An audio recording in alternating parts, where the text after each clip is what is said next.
Bendiciones. Qué gusto estar aquí con ustedes, podernos volver a encontrar después de la celebración de los 100 años. Damos gracias a Dios por lo que Dios ha hecho, por lo que Dios está haciendo y seguirá haciendo en la Alianza Cristiana y Misionera Colombiana. Amén. Queremos, a manera de introducir el tema que vamos a compartir ahora, hace algunos años atrás teníamos la oportunidad de reunirnos con uno de nuestros mentores, el pastor David Corfield, en una reunión pastoral. Y hacíamos un análisis acerca del fenómeno de la pandemia y el fenómeno pospandemia. Y nos dábamos cuenta de que la iglesia del Señor ha venido sufriendo una serie de cambios y de transformaciones. La iglesia del Señor era una antes de la pandemia. La iglesia del Señor fue otra en el tiempo de la pandemia. Y la iglesia del Señor está siendo otra después de la pandemia. Y una de las conclusiones a las que llegábamos, llegamos a varias conclusiones. Y pues quienes me conocen saben que yo soy un poco extrovertido para decir las cosas. Me preguntaban que diera una conclusión, y una de las conclusiones que yo daba era que la pandemia puso en evidencia mucho falso positivo a nivel de las iglesias. Porque algunos que estaban como medio descarriados aprovecharon la pandemia para acabarse de descarriar. Otros estaban descarriados y se asustaron porque de pronto la venida del Señor estaba más cerca y entonces dijeron: ahora sí me consagro. Otros lograron permanecer y perseverar. Pero la otra conclusión a la que llegábamos es que la pandemia nos ayudó a enfocarnos en la tarea misional de la iglesia. Y hablar de discipulado es un tema muy amplio, pero no podemos desligar el cuidado de la labor discipuladora. Y anoche el pastor Juan nos compartía acerca del fenómeno, la cultura. Hoy nos compartirá acerca de los legados y todo esto. Pero todos nosotros como pastores, el anhelo y el deseo de nuestro corazón es que nuestras comunidades crezcan. Amén. Y haciendo un poco de contexto de mi experiencia pastoral, nos dio la oportunidad junto con mi esposa de plantar una iglesia en la ciudad de Pereira. Yo venía a las convenciones y era algo muy normal y muy común escuchar en el saludo entre nosotros como pastores: ¿cómo está? ¿Y qué más? ¿Y cuántos tiene? ¿Sí o no? ¿Cómo está y cuántos tiene? Y entonces pues si uno sentía que los resultados no le estaban como respaldando mucho a nivel ministerial, pues si era muy sincero pues decía: no me está yendo muy bien. Pero si de pronto quería guardar su imagen, pues daba cifras evangelásticas para impresionar o para guardar su reputación. Pero con el tiempo eso ha ido cambiando. Y hoy prácticamente a la pregunta de cuántos tiene se adiciona una más, y es: ¿cómo los tiene? ¿Cómo los tiene? Entonces necesitamos mirar, y con el ánimo de crecer y desarrollar la tarea misional de Jesús, o como iglesia, hemos copiado modelos, algunos modelos muy inspiracionales. Algunos modelos han resultado, en otros no nos fue como tan bien a nivel de las iglesias locales. Pero después empezamos a mirar, precisamente después del fenómeno de pandemia y pospandemia, y nos dimos cuenta que el mejor modelo para nosotros hacer discípulos es el modelo de ¿quién? El modelo de Jesús. El modelo de Jesús. Y entonces tenemos que entender en qué consiste el modelo de Jesús. Entonces vamos a hablar en esta mañana acerca de el discipulado y el cuidado pastoral a la manera de Jesús. Partiendo de esto, Jesús predicaba a las multitudes. Lo dice en Mateo 9:35 en adelante, el capítulo 10, versículo 1. Ahí está condensado lo que es el ministerio de Jesús, si lo quiere estudiar más adelante y profundizar. Jesús predicaba a las multitudes, enseñaba en las sinagogas, ¿sí o no? Las sinagogas, ¿cuánta era la capacidad más o menos de una sinagoga? 80, 100, 120 personas, ¿cierto? Habían de diferentes tamaños. Pero el discipulado y el cuidado pastoral lo desarrollaba a través de ¿qué? De grupos pequeños. Entonces quiero que miremos el discipulado a la manera de Jesús y lo vamos a mirar en tres direcciones. Un discipulado relacional, de transformación y de multiplicación. Hablar de la implementación entonces de una cultura de discipulado nos lleva a pensar precisamente en la forma de ser y de hacer discípulos. ¿Con qué tipo de discípulos somos? Nos hacía la pregunta ayer el pastor Juan. Porque es cierto, cuando queremos hacer discípulos, queremos lo mejor, los más calificados. Entonces necesitamos afirmar, clarificar o recuperar el enfoque misional que el Señor Jesús nos dejó en la Gran Comisión. Es interesante, pastores, que durante tiempo nosotros les hemos enseñado a la comunidad que hay que hacer discípulos. Pero el pastor ¿tiene discípulos?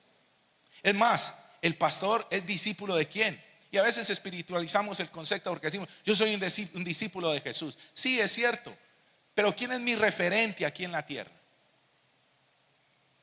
Y eso lo entendemos ahí en el mensaje en Mateo, en la Gran Comisión que ya conocemos bien. Quiero entonces que analicemos cada uno de los conceptos.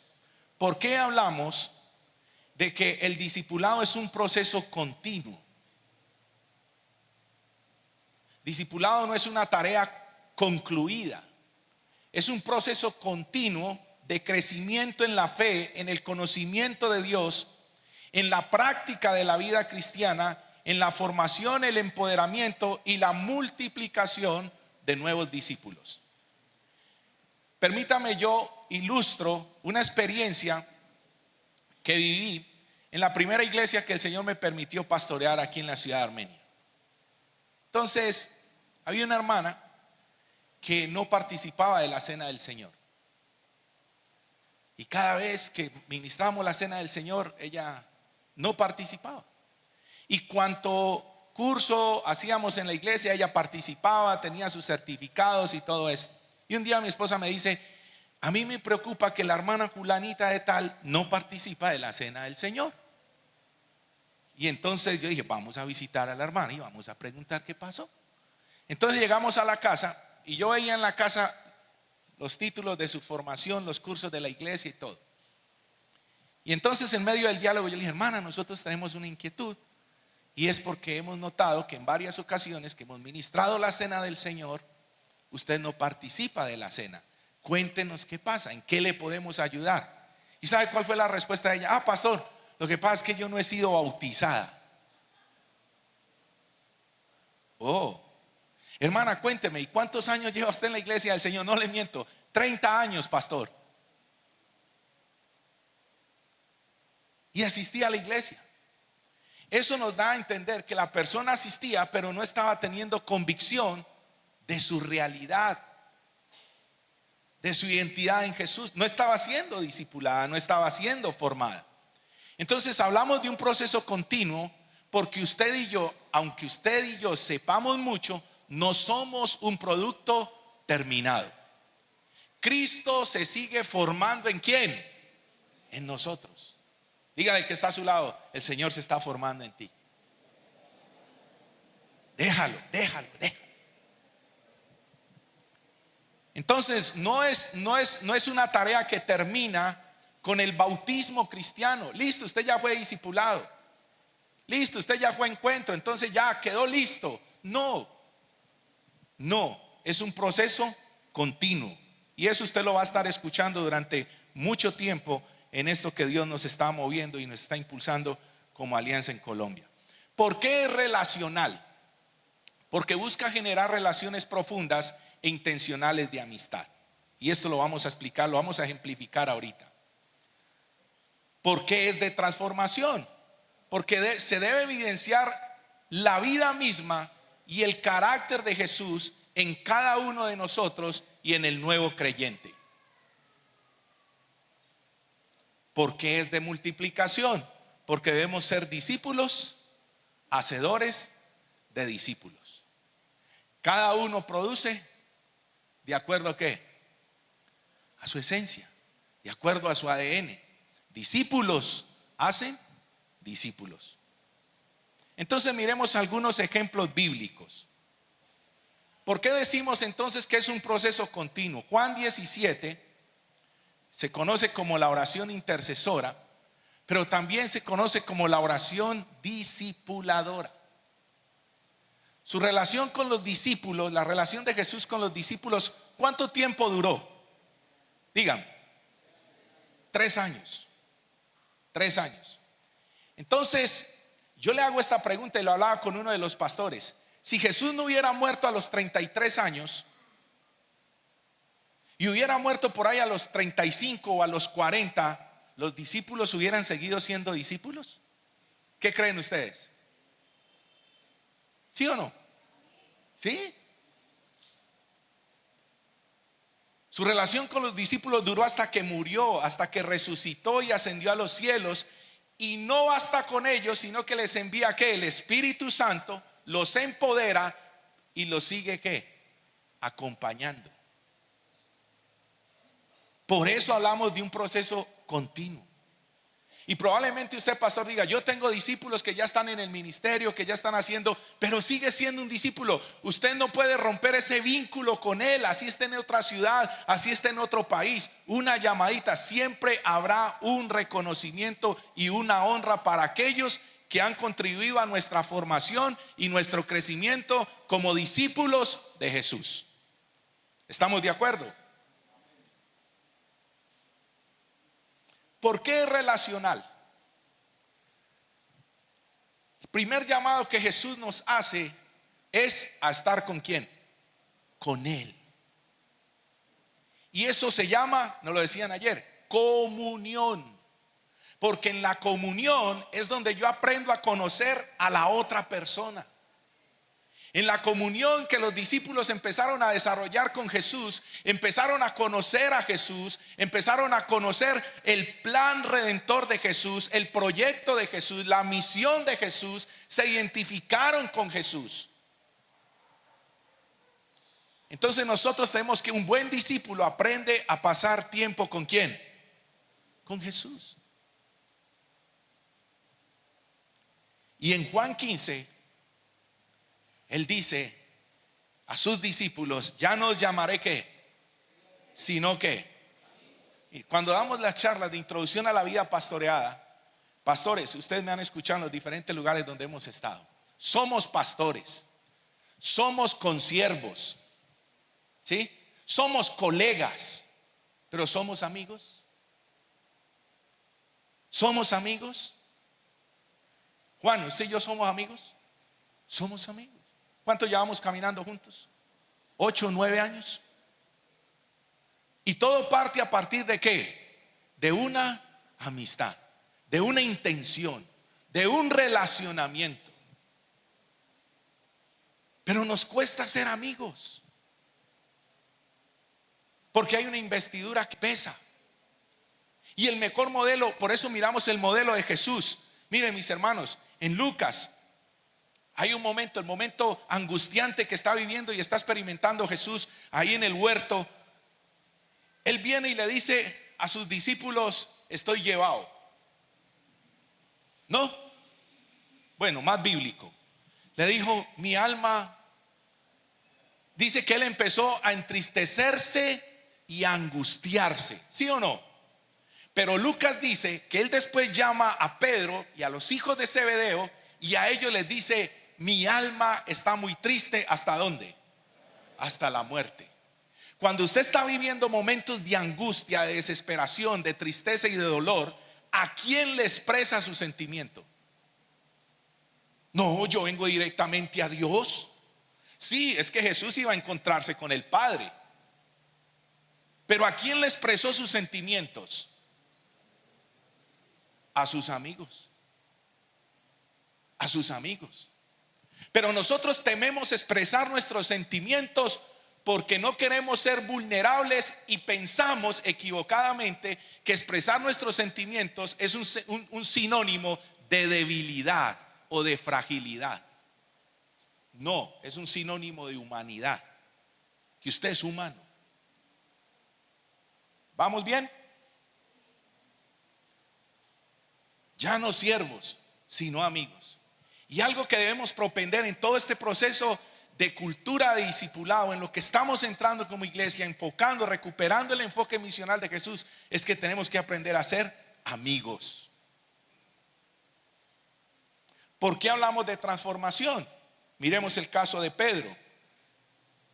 En Lucas 5 del 8 al 11, Pedro viene y le dice, después de que viene el milagro de Jesús, dice: apártate de mí porque soy ¿qué? Hombre pecador. Pero después Jesús le da sentido y le da propósito a Pedro y dice: a partir de hoy os haré ¿qué? Pescador de hombres.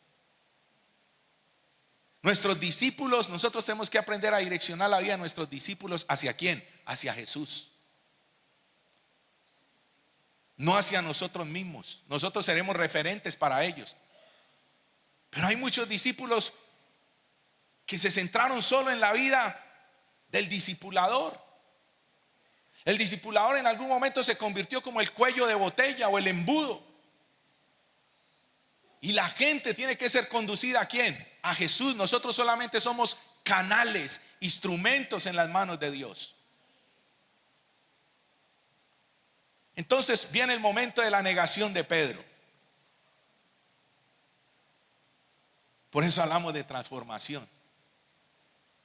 Y Pedro llega un momento y le dice, cuando Jesús le dice: yo voy a ir a Jerusalén y allí seré entregado en manos de los hombres y ellos me van a matar y tal. Y Pedro sale todo intempestivamente y le dice: Señor, nada de eso te acontezca, mi vida pondré por ti. ¿Ustedes creen que eso fue verdad? ¿Eso que dijo Pedro fue verdad? ¿Sí o no? Lo que pasa es que lo hizo de una manera incorrecta. Pero Pedro sí arriesgó la vida cuando le cortó la oreja a Malco, ¿o no? Él sí arriesgó, se expuso. Lo que pasa es que esa no era la manera. Pero después el Señor le da propósito y le dice: Pedro, ¿tú me amas? Claro, Señor, tú sabes. 3 veces. Qué contraste, las 3 veces que lo negó y 3 veces donde Dios está ¿qué? Afirmando, restituyendo a Pedro. Y podemos mirar otro ejemplo. Saulo antes era un fariseo dedicado y perseguidor de los cristianos, creyendo que estaba haciendo lo correcto delante de Dios. Después de su encuentro con Jesús en el camino a Damasco, su vida tiene un cambio radical. Y para no hacer excepción con las mujeres, encontramos a María Magdalena, una mujer atormentada por 7 demonios antes de encontrarse con Jesús.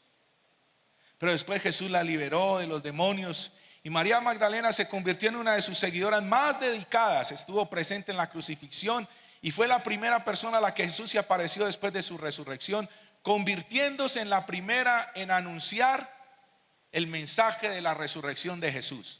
Así que sientan representadas ahí mujeres con María Magdalena.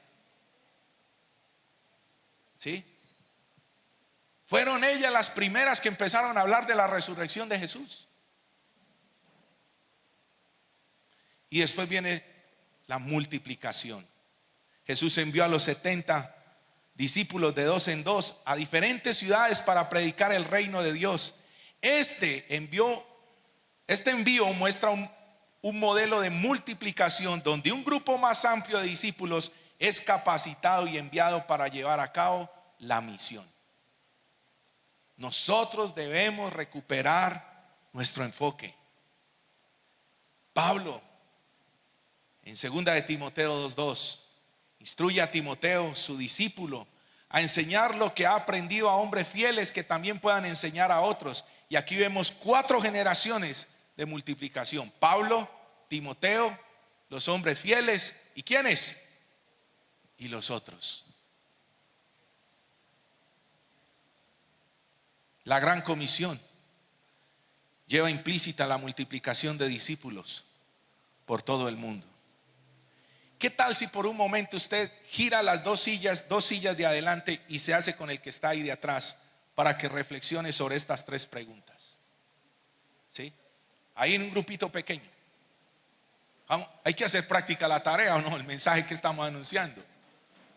Ahí. El de adelante con el de atrás, puede ser para que no haya como tanto desorden. Y responda a estas tres preguntas brevemente.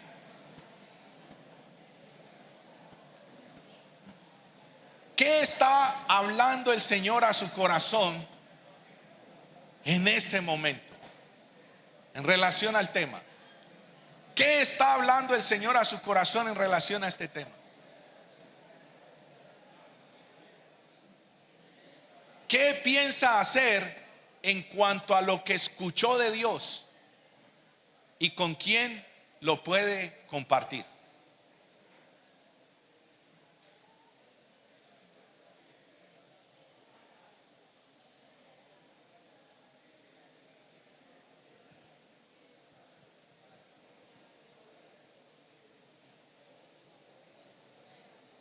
Dialoguen ahí, por favor, sin predicación, solamente lo que Dios, ojo, y háganlo en primera persona. No diga, yo creo que Dios nos está hablando, no diga, Dios me está hablando y diciendo esto.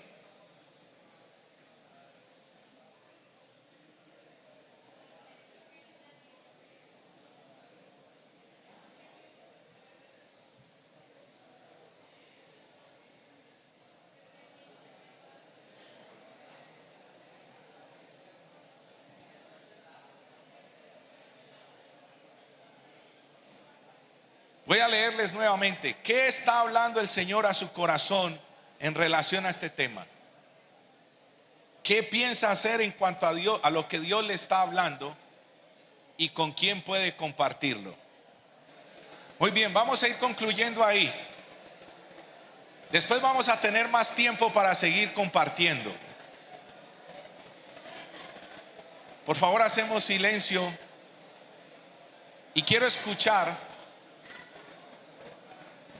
dos personas, un hombre y una mujer, que nos pueda compartir lo que Dios le habló, lo que piensa hacer y con quién lo quiere compartir. Dos personas que por favor lo digan, un hombre y una mujer. Pastor Leonardo, lo que Dios le habló, lo que piensa hacer y con quién lo va a compartir. Aquí, Cristian, Leonardo. Escuchemos, por favor, hermanos. Hemos sido llamados a relacionarnos como lo hizo Jesús. He sido llamado a relacionarme como lo hizo Jesús con todas las personas, la relación. Y ahora lo debo hacer inicialmente con los que están a mi lado, con la iglesia, pero también con la comunidad en general, porque a eso hemos sido a eso he sido llamado. Entonces, ¿con quién lo voy a hacer? Con la comunidad en la cual me estoy desenvolviendo. Muy bien, gracias, Leo. ¿Quién más? ¿Uno más? Allí está el hermano. Una mujer que por favor quiera compartirnos. Queremos escuchar la voz de una mujer. Buenos días para todos, Dios los bendiga en gran manera a todos, varones y damas de este escenario. Bueno, lo que Dios habla a mi corazón en esta mañana y con referente a lo que uno hasta ahora ha hecho, muy seguramente yo y tal vez muchos estamos haciendo el trabajo equivocado. Yo he hecho el trabajo equivocado, porque uno muchas veces está buscando un número, porque de ese número depende muchas cosas. Que mi ministerio de pronto caiga en vergüenza porque tengo pocos o porque no quedo ninguno. Y ¿qué voy a hacer ahora? ¿Y con quién lo puedo compartir? Yo diría que no solamente con los que yo tengo a mi cargo, sino con todo aquel que se me atraviese diariamente en todos mis quehaceres de la vida. Porque cuando yo dejo de dar una palabra a alguien, ese alguien puede ir camino al divorcio, camino al suicidio, y tal vez yo hubiese podido evitar que esa persona llegara allí. Y es una manera de discipular que yo logre, con el conocimiento que Dios me da, de llevar a una persona a pensar y a actuar como Jesús lo hizo. Gracias, mi hermano. Aquí, Cristian, la hermana, pastor.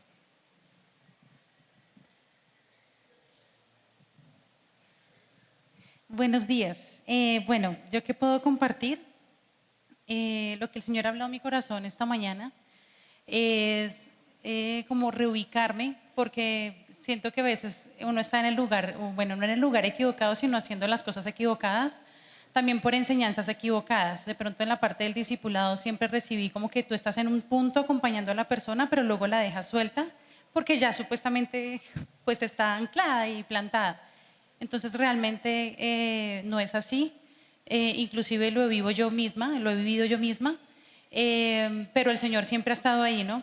Y claramente lo que pienso hacer con esto es ponerlo en práctica. Yo soy líder de grupo de vida y también quiero llegar a hacerlo pues con mis discípulos en este caso, porque uno hace lo que le enseñan, ¿no? Y claramente descubrir que lo he hecho equivocadamente pues me hace corregir el camino, y es lo que pienso hacer desde que llegue allá, y poderles también compartir a ellos, a mi líder de la red, que es súper importante poderlo compartir con ellos, con mi familia, a la iglesia cuando se me dé la oportunidad, para que ellos también lo puedan poner en práctica con sus discípulos. Amén, gracias. Colóquese de pie, hermanos, vamos a orar y vamos a darle gracias a Dios.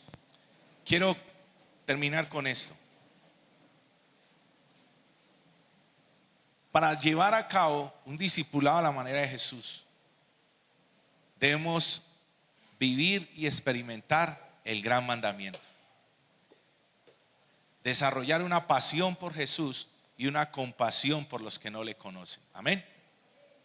Padre, yo te bendigo en esta hora y te doy gracias